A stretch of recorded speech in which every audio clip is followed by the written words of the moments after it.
His 4 children didn't want to come home for a family reunion. An old man had a sudden idea. He decided to travel across the country to see each of his children and find out if they were truly happy. Every time he found one, he asked the same simple question. You happy?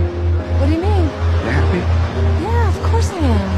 Hearing that his daughter was doing well, a quiet joy lit up the wrinkles at the corner of his eyes. So when he visited his eldest son, he hoped for the same answer. And though his son said he was happy, the old man could see something in his eyes. That slight hesitation gave it away. That's when Frank realized something. They were lying. None of them were truly happy. He couldn't understand. Why would his own children lie to him? To find out the truth, Frank asked all 4 of them to come home for Thanksgiving. But the day before the holiday, his eldest daughter called. She said she was swamped with work and wouldn't be able to make it. Frank felt disappointed, but still held on to a little hope. After all, he had 3 other kids. Then he listened to the rest of his voicemails. One by one, they all said they couldn't come. Too busy with work. As a father, Frank felt a mix of emotions. But what could he say? Blame them? Ever since his wife passed away 8 months ago, none of them had returned home. When she was alive, she was the bridge between Frank and the kids. They told her everything. But now, things were different. They barely called him. That quiet distance had pierced straight into his heart. And all he really wanted was to know if they were happy. After sitting alone for a while, he made a bold decision. He would travel across the country to visit his 4 beloved children, one by one, and to make it a surprise. He wouldn't tell any of them he was coming. He packed his bags, brought all his medication, and began the journey. But he didn't know how far he could go. Before retiring, Frank had worked with protective coatings on power cables. Years of exposure had damaged his lungs. His health was fragile, and he needed medication on time. Flying was too risky, so he took the train. To everyone he met on the way, Frank proudly introduced his kids. His eldest son was a conductor, his youngest son, a painter, his youngest daughter, a professional dancer, his eldest daughter, a corporate executive. He spoke of them with pure pride. After a long day of travel, he arrived at his son David's apartment. He rang the doorbell again and again. No one answered. He waited on the front steps, hoping David was just working late. But hours passed. Still no sign. Disappointed, Frank turned to leave. But as he walked past a nearby art gallery, something caught his eye. A painting familiar brushwork. He looked down at the label. It was David's name. In that moment, Frank remembered how David used to say he wanted to be a house painter. But Frank had told him, become a real artist. Be someone important. Now, it seemed David had done just that. But Frank wondered, was it David's dream or his? The next morning, a neighbor helped Frank get into the apartment building. He knocked on David's door for a long time. No response. Trying to stay positive, he told himself David must be out of town. Then he bent down and carefully slid a letter under the door. I wanted to surprise you, but I guess you weren't home. I'll call you soon. Love, Dad. The rough start left Frank feeling low, but he had to stay hopeful, because next, he was going to see his eldest daughter. On the way, he passed all kinds of travelers, but it was like he lived in his own quiet world now. He no longer talked to anyone about his kids. After a few days of travel, he found his daughter Amy in the backyard of a large, beautiful house. She was on the phone. For a second, Frank saw the little girl who used to run